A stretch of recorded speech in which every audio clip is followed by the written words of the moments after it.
इनमें से किस शब्द में री से ऋषि की मात्रा का उपयोग हुआ है? इनमें से किस शब्द में री से ऋषि की मात्रा का? नोट्स बेटा एग्जाम प्रो ऑफिशियल एप्लीकेशन पर भी है, आप वहां से नोट्स ले सकते हैं और शायद फ्लिपकार्ट पे भी है, देखना पड़ेगा। क्रिया, देखिए क्रिया में रे की पूरक का इस्तेमाल है। रिपु में रे पूरा है, रिपु में क्या है? रे पूरा। वर्षा में रे अधूरा है। तीनों में रे व्यंजन है, लेकिन री से ऋषि, ये याद रखिएगा, वृष्टि में किसकी मात्रा है? री से ऋषि की मात्रा है। ये जो नीचे को डबल स्वर लगा देते हैं, ये री से ऋषि की मात्रा होती है। शे, ये और शे, इनका उच्चारण कहां से होता है? आप कहोगे तालु से। शे षटकोण का मूर्धा से सपेरा का दांत से, और है हलकारा का कंठ से। 41 का उत्तर डी, 42 का उत्तर भी आपका बिल्कुल सही है। इनमें से किसमें रे व्यंजन नहीं है?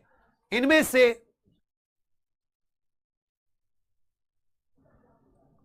एक बाहर से खबर आई है कि विवेक जी ने 31 क्वेश्चन गलत पढ़ा दिया। ओहो, आई एम सॉरी, ऐसा नहीं कि आता नहीं है। अंधेर नगरी भारतेंदु जी का था, मोहन राकेश जी का आधे अधूरे, मैंने ध्यान नहीं दिया बच्चा। आज थोड़ी मैं बता रहा था ना, शुरुआत में मेरी तबीयत भी ऐसी है। आषाढ़ का एक दिन, आषाढ़ का एक दिन, मैंने तुम्हारी कमेंट भी नहीं देखी। ये आता है आषाढ़ का एक दिन, लहरों के राजहंस, लहरों के राजहंस, ये इनके नाटक है।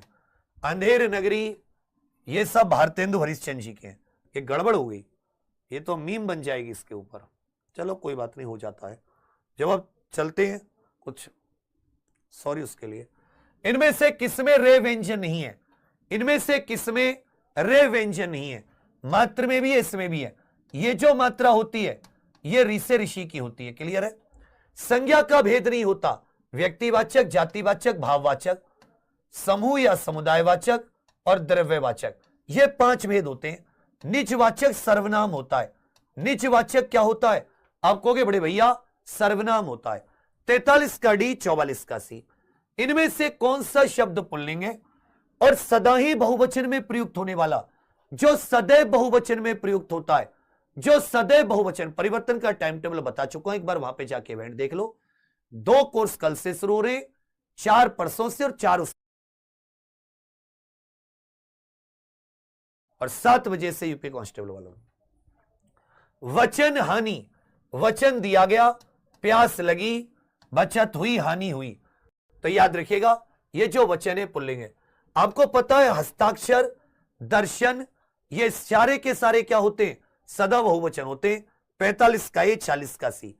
हरि मोहन अपनी बहन को पुस्तक को देता है। यहां पर बताना है पुस्तक में कौन सा कारक है। यहां पर आपको बताने पुस्तक में कौन सा कारक है। यहां पर आपको बताने पुस्तक में कौन सा कारक है। हरि मोहन अपनी बहन को पुस्तक देता है, तो यहां पर बहन के लिए, बहन को पुस्तक देता है, लेकिन पुस्तक को क्या देता है? तो देने का फल किस पर पड़ा? पुस्तक पर। यहां पर कर्म माना था, आंसर की में भी कर्म आया था। क्या आप घर भी जाएंगे? इसमें रेखांकित पद बताइए। क्या आप, अब मैं आपसे पूछ रहा हूं, आप सभी लोग उत्तर दीजिए। ऐसे यहां पे पूछा जा रहा है, क्या आप घर भी जाएंगे? इसका मतलब आप क्या है यहां पर? यह साथी सर्वनाम है, मध्यम पुरुषवाचक सर्वनाम। वह बहुत धार्मिक व्यक्ति है, उस व्यक्ति की विशेषता क्या है? यहां पर बताइए। रेखांकित पद क्या है? इनमें से तद्भव शब्द छांटिए। निम्नलिखित में से तद्भव शब्द छांटिए। तो धर्म से संबंधित धार्मिक विशेषण शब्द है। मयूर, मानसिक और पक्ष, ये जो शब्द होता है साथी कर्पूर, इससे क्या बन जाता है? कपूर। ये तद्भव शब्द है। 49 का डी, 50 का ए। सब कुछ जानने